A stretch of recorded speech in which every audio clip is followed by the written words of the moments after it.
E aí, pessoal, o que a gente percebe, percebe bem aqui, é que a lei de Deus, ela vem, né, sofrendo ataques, vem sofrendo intenções de modificação, né, por homens de coração longe de Deus, né?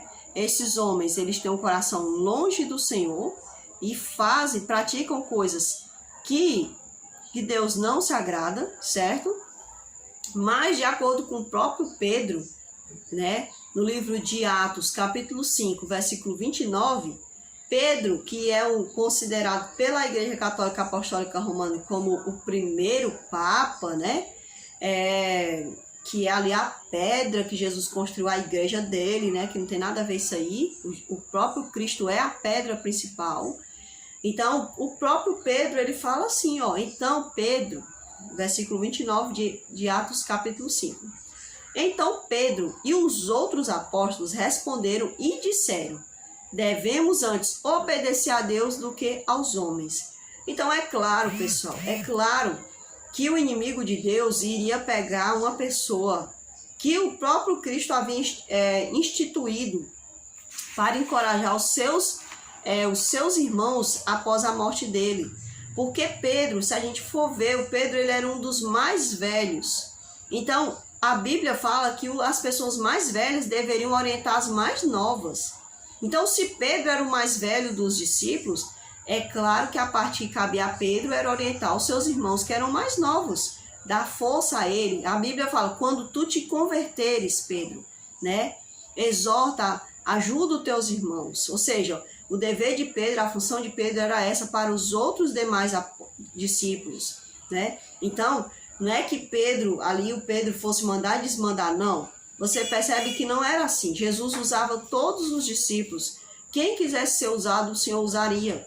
Mas na questão de que Pedro tinha mais experiência, de que Pedro era mais velho do que os demais discípulos, o Senhor deixa ali para que Pedro oriente a eles. Não é que Pedro faça deles o seu, as pessoas em quem ele ia mandar. Não, certo? Não é isso que a Bíblia está falando. Então, o próprio Pedro fala que antes nós devemos obedecer a Deus do que aos homens. Então, como é que a Igreja Católica Apostólica Romana, né, traz esse ensinamento, traz esses mandamentos totalmente inverso, né, daquilo que está escrito no livro de Êxodo 20, e ainda diz que Pedro é ali o Papa da igreja, né, que eles se consideram a igreja de Deus, né, a igreja de Deus nessa terra. Então, pessoal, a palavra de Deus deixa bem claro que os mandamentos, eles não são de Moisés, eles não são dos judeus, eles já existiam antes do Êxodo. Se você for ver, né, quando Deus disse para Caim, o pecado jaz à tua porta, cumpre a ti dominar-te, o Senhor estava querendo dizer para Caim o quê? Né? Que Caim deveria frear os seus desejos, ele não deveria fazer a prática do pecado, certo? Que pecado era esse? O pecado do assassinato, certo? Então, a gente percebe em várias passagens da Bíblia, por exemplo, lá em Êxodo também fala sobre a questão do sábado, quando o Senhor institui o sábado para o homem, dando ali o descanso, a bênção e a santificação desse dia. Então, ele está lá. E quando você vai para o Novo Testamento, também vai estar lá. Porque não aparece assim... De 1 a 10 não aparece, então Deus aboliu. Não aboliu coisa nenhuma, gente. Ele institui ali, né, traz à tona novamente, relembra ao povo dele esses mandamentos. Ali no Monte Sinai, ele relembra esses mandamentos. Ele escreve na pedra para mostrar ao povo que aquilo é eterno, que aquilo é firme, que aquilo é sólido, que faz parte dele. Então a pedra, por ser uma coisa dura, era a única didática que Deus tinha de mostrar ao povo. Ele não podia escrever na areia, porque a areia é uma coisa que voa, que passa. E ele não é passageiro, ele é eterno, ele é duro. Duro, que eu digo, é que ele é atemporal, ele é rígido, né? Ele não muda, né? Ele não é rigidez de maldade que eu estou me referindo, mas que ele é o próprio Criador, o próprio Deus que não passa. Certo? Então, por isso que ele escreve nas pedras. Então, hoje, Se eu estou aqui falando para alguém que não é um guardador, que não é alguém que ama a Deus a ponto de guardar os seus mandamentos, porque guardar os mandamentos não é algo duro, né? O inimigo vai nos tentar para que a gente possa quebrar um desses mandamentos. Ele vai nos tentar, gente. Nós estamos em corpo carnal, corpo corruptível. Então o inimigo ele sempre vai nos tentar de alguma forma. Mas o Senhor está aqui para nos fortalecer, para nos dar força, para nos dar vitória. Ele disse, no mundo tereis aflições. Eu venci o mundo. Então ele disse, se eu passei por isso e eu sou o caminho, é só andar por mim. Eu sou o caminho. Se vocês andar por outro caminho, aí vai ser fácil vocês quebrarem. Eu quebrei o mandamento de Deus porque eu andei por outros caminhos. Eu não andei pelo caminho Jesus, eu andei por outros caminhos, certo? Então, claro que consequentemente, eu vou viver aquilo que não está dentro da lei, aquilo que não está dentro da palavra de Deus, certo? Então, se eu seguir o caminho, que é a pessoa de Cristo, não tem como eu quebrar, gente. Não tem como eu viver sem amar Jesus, porque a demonstração de amor a Deus é justamente vivendo essa lei. E essa vivência dessa lei é algo natural. Ela não é dura como muitos irmãos falam por aí. É impossível guardar a lei.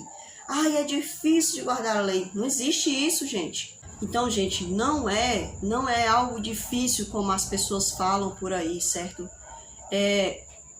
Depois, gente, depois que foi introduzida esse ensinamento errado, né, no meio das coisas do povo de Deus, no meio do povo de Deus, esses ensinamentos que sempre o inimigo tentou quebrar isso, né, se aproveitar da situação que o povo vivia nos cativeiros, nas escravidão da vida. Então ele sempre tentava fazer o povo esquecer do seu Deus, quebrar os mandamentos do seu Deus. Então, quando há a junção da igreja primitiva corrompida com o romanismo, né, com o Império Romano, e depois ali nasce a Igreja Católica Apostólica Romana, que ela se aposta totalmente daquela identidade do cristianismo, né, da identidade que eu digo do nome, mas não das características de Cristo, porque ela deveria ter se apossado das características de Cristo, certo? Então ela vem trazendo isso dentro da igreja, ela vem tentando modificar o cristão através dos seus ensinamentos, dos seus dogmas, né? Então, a gente entende que o inimigo ele foi muito estrategista. Ele lança um homem que ele é bastante admirado pelas pessoas, né? Que foi Constantino. Então, quando Constantino, que se mostra ali muito ajudador dos cristãos, ele entra dentro da igreja, se une a alguns cristãos primitivos e se mostra ali um ajudador do povo, que até por alguns é chamado de Moisés, né? Moisés do tempo da igreja primitiva, que de Moisés ele não tinha nada. Então, quando ele se introduz ali no meio do povo cristão, ele traz agora as suas idolatrias para dentro da igreja do povo primitivo. Então, havia ali as concessões. Então, quando a gente abre concessão, é onde mora o perigo, né? Então, a gente não pode abrir concessão, a gente não pode abrir, sabe? Nessa parte a gente tem que ser, como a lei fala, legalista. Porque as pessoas falam, ai, fulano é legalista. Gente, legalista é do que se trata da lei, certo? Então, quando eu falo dos 10 mandamentos, eu não posso abrir. Eu tenho que ir pela lei. Eu não posso abrir para adorar outros deuses. Eu não posso abrir para aceitar que a pessoa me deu o seu ensinamento errado. Eu não posso. Eu tenho que ser fiel a Deus. Eu não posso ser infiel ao Senhor para ser fiel ao homem dessa terra, certo? Então a minha fidelidade ela tem que ser amplamente a Deus, né? Por isso que a palavra de Deus diz, amarás o Senhor teu Deus de toda a tua força, de todo o teu entendimento, né? De toda a tua alma. Então essa é a forma que eu demonstro amor a Deus, é servindo, é sendo fiel a Ele, ao que Ele me fala, ao que Ele me diz. E não sendo fiéis a líderes que vêm e modificam o que Deus criou, o que Deus falou, e que ao olhar para aquilo eu percebo que aquilo não está trazendo mal para o mundo, mas que muitas das vezes aquilo que o homem modificou, de uma certa forma está trazendo mal para o mundo. Então, eu não posso. E outra, que quando eu olho para a palavra, eu vou ver lá na palavra que o homem ia querer modificar o que era de Deus, trocar o que era de Deus pelo que é dele. Então, eu não posso aceitar isso na minha vida, porque já estava tudo escrito, já estava tudo profetizado. Então, eu não posso ter... isso não tem nem como alguém dar uma desculpa para Deus quanto a isso, certo? Então, assim, a igreja, ela vem, né, modificando isso, vem intentando contra as coisas de Deus, né? E aí a gente percebe que isso acontece através de Constantino, depois através de alguns papas, né, que vão ali introduzindo mais coisas, né, e tirando o ensinamento puro dos apóstolos, que veio diretamente de Jesus, e que Jesus é o próprio ensinamento do Antigo Testamento. Ali ele é o Novo Testamento porque aponta para o Antigo Testamento. Então o próprio Jesus é o cumprimento de toda a lei de Deus, né? Não o cumprimento de finalizar, mas o cumprimento de mostrar quem ele é, o que a lei é, o que ele quer com a lei. Então, é muito triste quando a gente vê isso, as pessoas não abrindo os seus olhos para perceber o quanto a gente vê coisas erradas acontecendo, né? E homens modificando aquilo, tentando modificar aquilo que é de Deus. Então, depois disso, pessoal, acontece também uma palavrinha muito conhecida chamada de, não tão conhecida na verdade, né? Chamada de antinomianismo, né? Dizem que quem cunhou essa palavra foi Martinho Lutero. Dizem que ele cunhou isso. Por que que eles acham que quem cunhou essa palavra, quem disse essa palavra foi Lutero? Porque Lutero ele começou a pregar ali para dentro do regime papal, né? Ele começou a dizer, não, agora é a graça que nos salve e já basta, né? É a fé, né? A fé e a lei está anulada. Então, eu não sei bem se Lutero chegou a anular a lei. Eu acho que Lutero abriu os olhos, tão assim... Lutero ficou tão encantado com aquele ensinamento, com aquele ensinamento que ele teve, né? O Senhor abriu os olhos dele, porque Lutero ele não vivia pelo cumprimento da justificação por Cristo.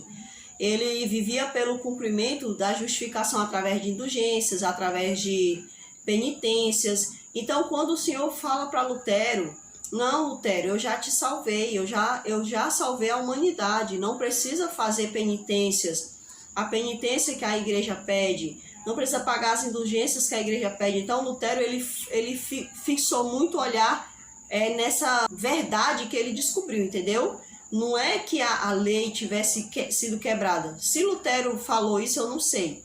Pode até ter falado, né? Porque eu acho que Lutero confundiu a lei com aquilo que os homens ensinavam, gente. Aí também tem que ver por que Lutero achou que a lei tinha sido quebrada, né? A lei ali que o papado exigia não tinha nada a ver com a lei de Deus. Até porque já era modificada, né? Então a gente... É uma idiotice alguns evangélicos dizer que a lei não serve mais para nada, e aí eles estão fazendo agindo com falta de entendimento. Porque se você for ver Lutero, se Lutero falou isso em algum momento, na época de Lutero a lei já era adulterada, entende? Não era a lei dos 10 mandamentos que eles seguiam. Então, que lei foi essa que Lutero aboliu? Que Lutero disse que não tinha mais embasamento bíblico. Então a gente tem que entender que Lutero, ele não estava se referindo à própria lei de Deus, entendeu? O que é isso? Antinomianismo. É quando uma pessoa ela diz que nós só vivemos pela graça e que a lei foi abolida, que é o que acontece no meio de muitos cristãos. E na verdade nós vivemos pela graça, né? E a lei, essa lei que Paulo vai falar, né? Em alguns livros dele, em algumas cartas, Paulo vai falar sobre a lei do pecado e Paulo vai falar sobre a lei de Deus. Então a gente não pode confundir o que Paulo está falando, certo? Então, muitas pessoas hoje elas acreditam, né, que a lei ela foi abolida, mas a lei não foi abolida, gente. Nunca foi abolida, certo? A lei de Deus é vigente, porque o próprio criador dessa lei, que é ele, a essência dele, né, a moralidade dele, ele existe, então a lei dele não pode ser quebrada, né? O que Lutero provavelmente estava se referindo era uma lei errada, né? que ele aprendeu errado e que, portanto, ele estava se opondo a essa lei, que era a lei das punições, das indulgências, né, de que o homem, ele servia de intercessor, né, que era isso que o Papa fazia e ainda faz hoje, para eles aí, né, não para nós que acreditamos em Jesus Cristo como nosso único intercessor. Então, essas pessoas têm que entender que Lutero, ele teve os olhos abertos para aquilo, porque aquilo era um peso na vida de Lutero. Lutero ficava pensando se os parentes dele que tinham morrido, tinham ido para o inferno ou para o purgatório, então Lutero tinha que fazer aquelas punições, aqueles pagamentos de indulgência. Então era um sofrimento muito grande para Lutero. Mas o Espírito Santo falou para Lutero: filho, não precisa. Não precisa, porque a cada um foi dada a oportunidade. E hoje você está vivo, está tendo essa oportunidade. Então, Lutero, diante dessa verdade, ele abre os olhos agora para essa verdade, que é a verdade da graça, que embora ele fosse um padre, ele não conhecia, né, essa verdade, mas o Espírito Santo abre os olhos de Lutero, e aí Lutero agora se desperta, né, e aí Lutero agora começa, então, a divulgar, né, a salvação pela graça. Mas quando a gente vai lá nas cartas de Paulo, quando a gente vai lá para a Bíblia, para o Novo e Antigo Testamento, a gente entende que a graça sempre existiu, assim como a lei de Deus também sempre existiu, que a graça é um favor imerecido de Deus para nós, e a lei é um meio de a gente se salvaguardar, né, de pecarmos contra aquele que nos ama, ou até mesmo de fazer um dano para o nosso próximo. Então a lei, ela nos salvaguarda, e ao mesmo tempo a lei, ela nos mostra quando nós estamos pecando, porque ela serve como um espelho para nós, né? Então a lei, ela mostra o meu pecado, caso eu esteja em pecado, ela vai me mostrar esse pecado, e aí eu vou agora buscar Cristo para que ele agora também me limpe do meu pecado. Então a lei de Deus, ela nunca foi mal, ela não é mal e nunca será mal. Na verdade, ela é um meio de você ser salvo nesse mundo, né? Porque a lei, ela aponta a própria pessoa de Cristo, ela aponta a graça, que é Jesus Cristo. Então, que nós não venhamos a ser como esses cristãos que não entendem, né? Que nós possamos sempre buscar a palavra de Deus, somente a palavra de Deus. Não venhamos a ficar com a história de que nossa base é uma base corrompida. Nossa base não é uma base corrompida, a nossa base é universal, né? Portanto, ela se chama também católica, ela é universal, ela é apostólica, mas ela é cristã, porque ela provém praticamente de Cristo. A prática, o ensinamento dessas pessoas que não querem obedecer ao Senhor Jesus como ele pede, ela é sim universal, né? Porque a mentira, ela também é universal, né? Ela é apostólica porque ela se misturou à verdade de Cristo, né? Mas ela é do romanismo. A base dela é romana, certo? Então, esses ensinamentos romanos, eles ainda são vigentes hoje e que muitas pessoas se enganam. Então, pessoal, que nós possamos entender que os 10 mandamentos de Deus, eles estão em vigor, né? E que se nós formos verdadeiros filhos de Deus, obedeceremos e seguiremos sempre aos 10 mandamentos que está escrito em Êxodo capítulo 20, mas que porém está gravado do Gênesis ao Apocalipse. Que Deus possa abençoar a mim, possa abençoar você, que possamos crescer muito no conhecimento e na graça de Deus. Amém. Até o próximo vídeo, pessoal.